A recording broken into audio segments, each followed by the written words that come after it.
Hi everyone. In the previous lecture, we discussed how to arrive at the circuit level realization of an inverting Schmidt trigger starting from scratch. Okay, from a first principles thinking approach, we derived the circuit level realization of an inverting Schmidt trigger. In this lecture, I will complete the discussion by arriving at the circuit level realization of a non-inverting Schmidt trigger.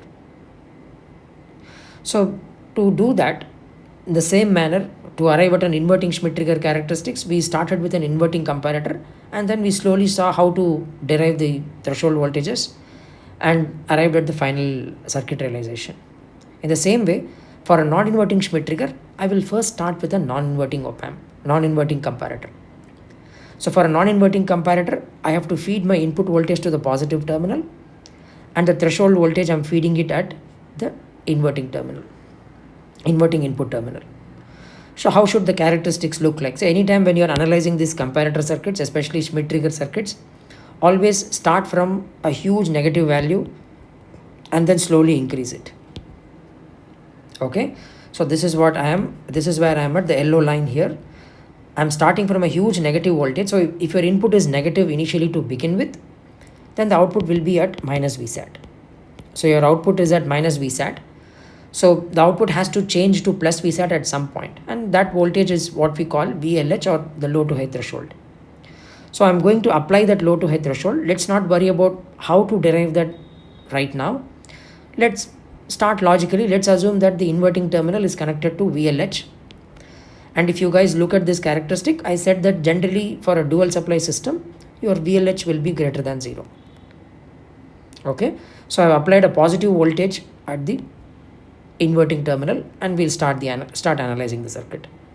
So slowly, when your input signal reaches VLH, voltage level equal to VLH, input is slowly increasing. At some point it will reach the voltage level VLH. At that point your output will go to plus Vsat. The instant your output goes to plus Vsat, I want the threshold voltage itself to change, because I don't want the same threshold voltage, because otherwise I'll have false triggering. I want the threshold voltage to change to a negative voltage. Then the transition, if I keep decreasing my input voltage, the output voltage will change its polarity from plus Vsat to minus Vsat at a voltage level VHL. So initially I want my threshold voltage to be VLH, a positive value. Okay, initially when my output is negative, I want my threshold voltage to be a positive value. Suddenly when the output changes to plus Vsat, I want my threshold voltage to also change. When the output changes, I want my threshold voltage also to change to a value VHL, which is a negative voltage. If I do that, what happens if I do that? If I keep decreasing my threshold voltage lower than VHL, input voltage lower than VHL, your V plus will be lower than V minus. So your output will stay at minus Vsat comfortably. So which is, I can realize this transfer characteristic.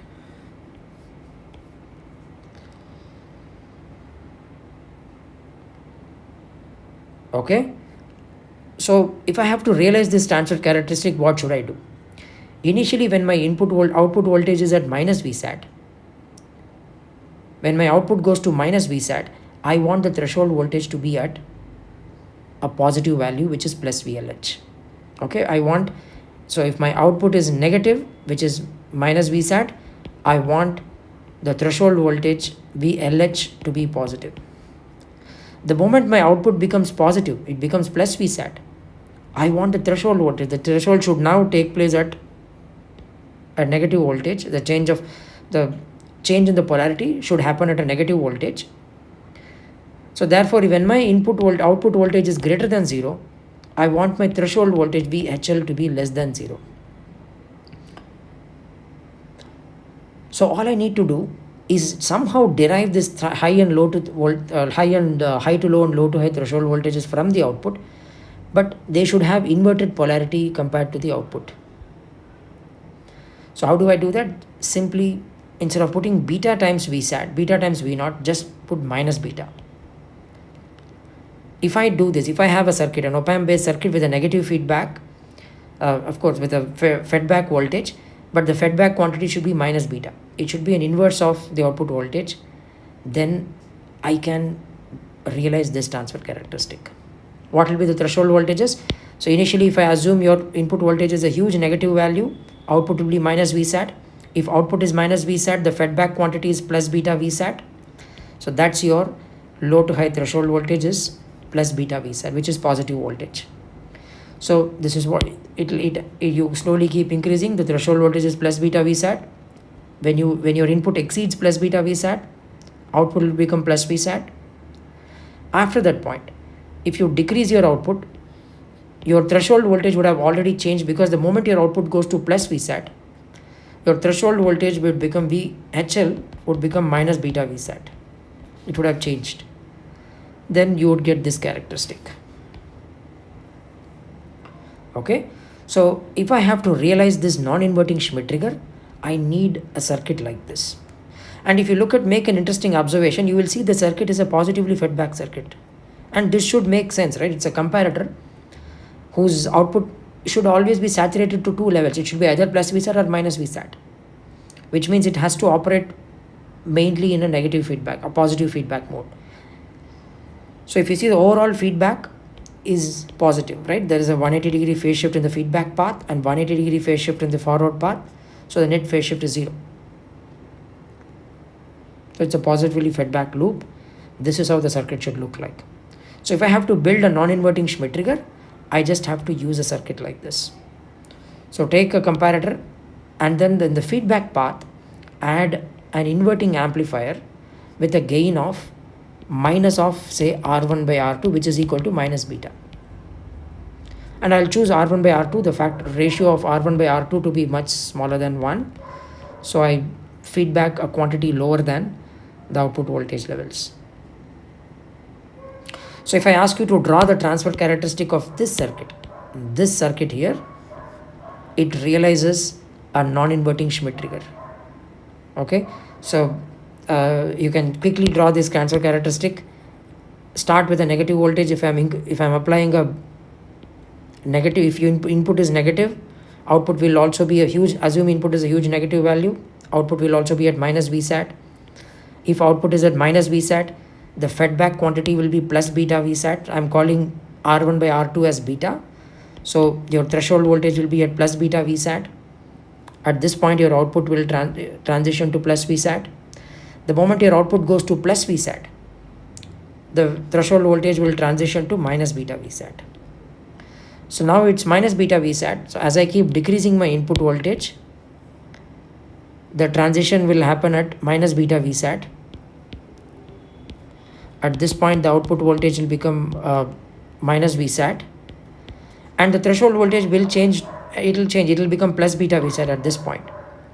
But if you see, your V plus will always be less than V minus. Once you are reaching this condition in this region, your V plus is the input itself. Input is anyways lower than minus beta Vsat to begin with, and the threshold voltage is at plus beta Vsat. Right now, the threshold voltage has shifted to this point. So this output will stay put at minus Vsat. Okay, your output will change its polarity only when you increase your input voltage level to a point where it exceeds plus beta Vsat. Only then your output will change its polarity. So I have realized a non-inverting Schmidt trigger characteristic using 2 op-amps. Okay, a circuit like this.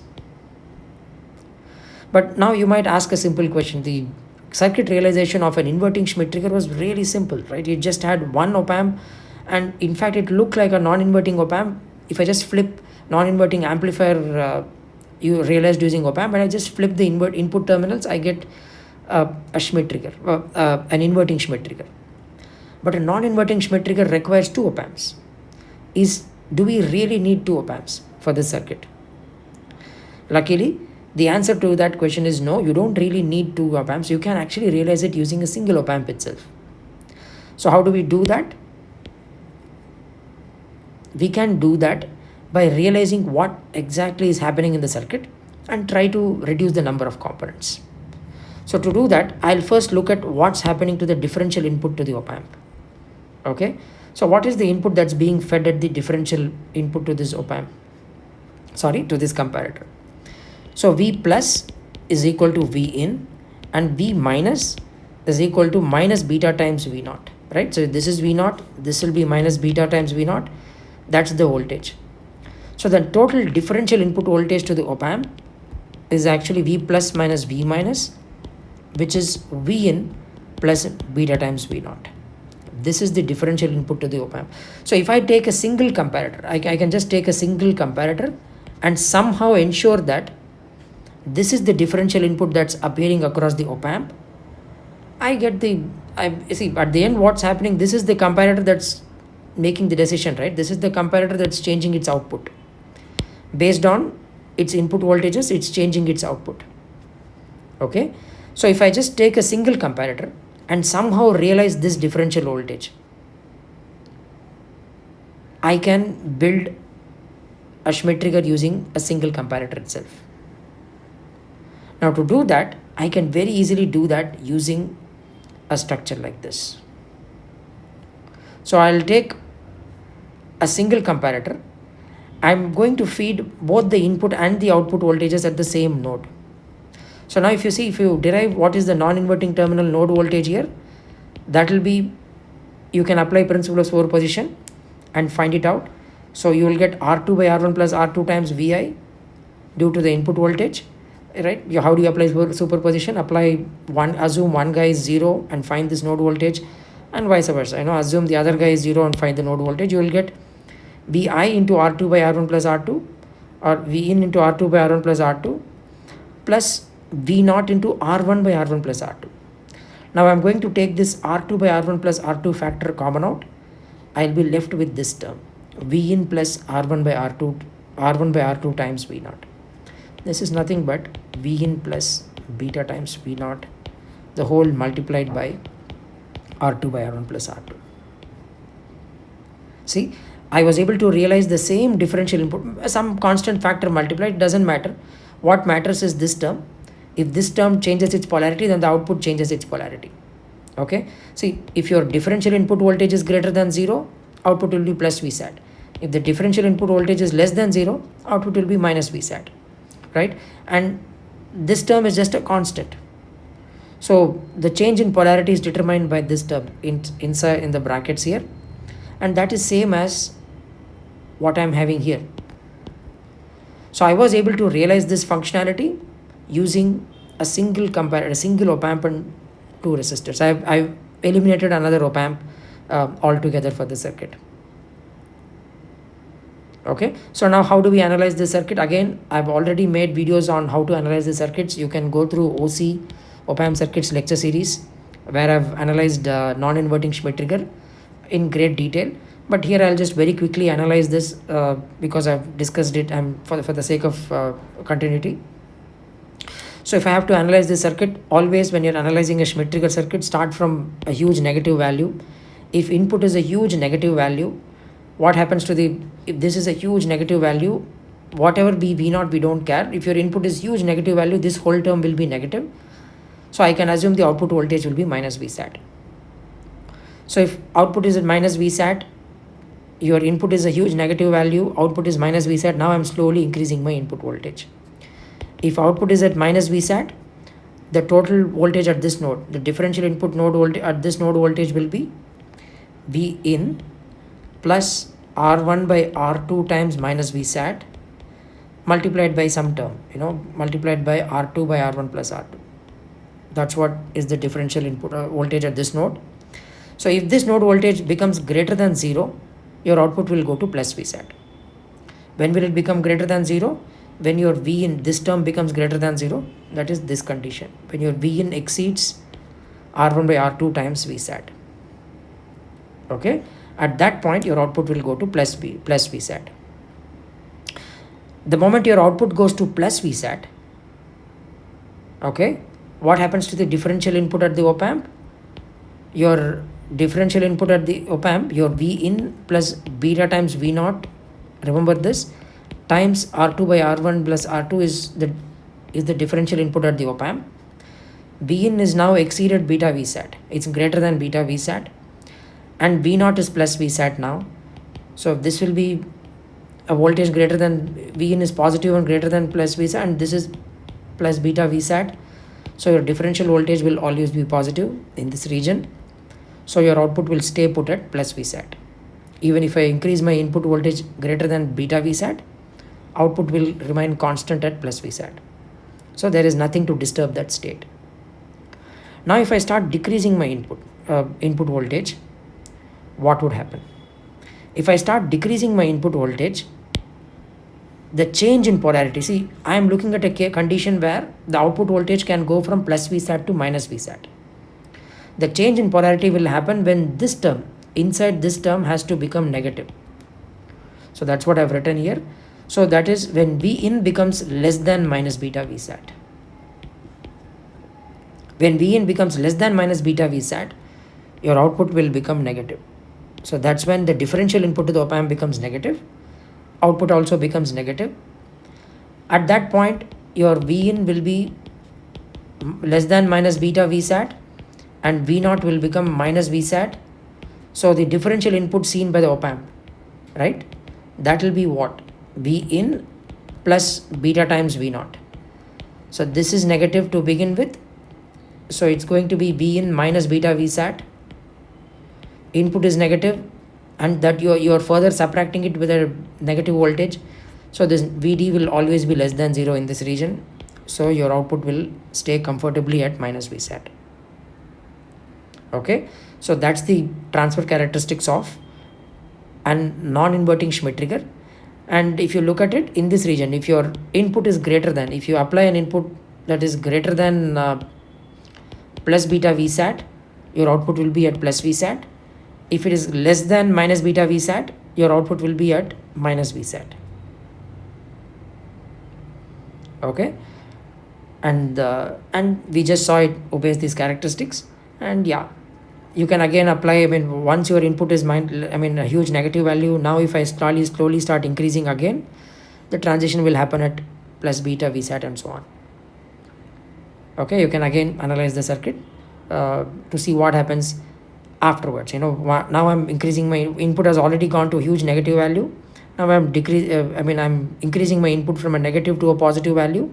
Now the transition will happen when this guy becomes greater than 0, or when your input becomes greater than beta VSAT. That's it. So to summarize what we have discussed so far in these two lectures, we discussed circuit level realizations using op-amps and resistors for non-inverting and inverting Schmidt trigger. And an inverting Schmidt trigger can be realized by feeding your input to the inverting input terminal, and then you just have to feed a fraction of the output voltage to the non-inverting terminal, and you get this characteristic. The feedback factor, the threshold voltages here, if you see, this is the high to low threshold voltage is positive, is given by plus beta VSAT. The low to high threshold voltage is negative, and that is given by minus beta VSAT. And remember, beta is very different for both the circuits. Beta in this circuit is given by R1 by R1 plus R2. That's the factor. The feedback factor here is beta. Okay, this is the inverting Schmidt trigger transfer characteristic. And here, this one is a non-inverting Schmidt trigger, Schmidt trigger, and the beta factor here is given by R1 by R2. You just have to take the ratio of R1 and R2 here. Okay, so that's your beta factor, and the transfer characteristic would look something like this. So your output will go, the low to high transition will happen at a positive voltage, that's given by plus beta VSAT, and the high to low voltage will happen at a negative voltage, which is given by minus beta VSAT. Okay, so if you guys are worried, okay, can I only build comparators with hysteresis where the threshold voltages are perfectly negatives of each other? The answer is no. We can actually change these values as we like. In the upcoming lectures, I'll show you guys different circuits where we can actually realize these threshold voltages, different threshold voltages very easily. Okay, that's all just implementation details. I'll talk about that in some other lecture. Okay, so finally, to complete, if you guys just look at these circuits, right, it just reminds you, because we have done analysis of so many op-amp based circuits, you can quickly see it looks like inverting and non-inverting amplifiers. The difference is I've just flipped the terminals. I've just flipped the input terminals. This guy looks like a non-inverting amplifier with the input terminals flipped. So I end up getting an inverting Schmidt trigger. So this guy looks like a inverting amplifier with the inputs flipped. So I end up getting a non-inverting Schmidt trigger. Okay, so that's it. In the next lecture, I'll try to discuss some circuits on how to vary all these threshold voltages, or if I want to, for example, if I want to, bring these guys together, if I want to stretch this graph, if I want to shift this graph, how do I do all that? We can discuss that in the next lectures. Thank you.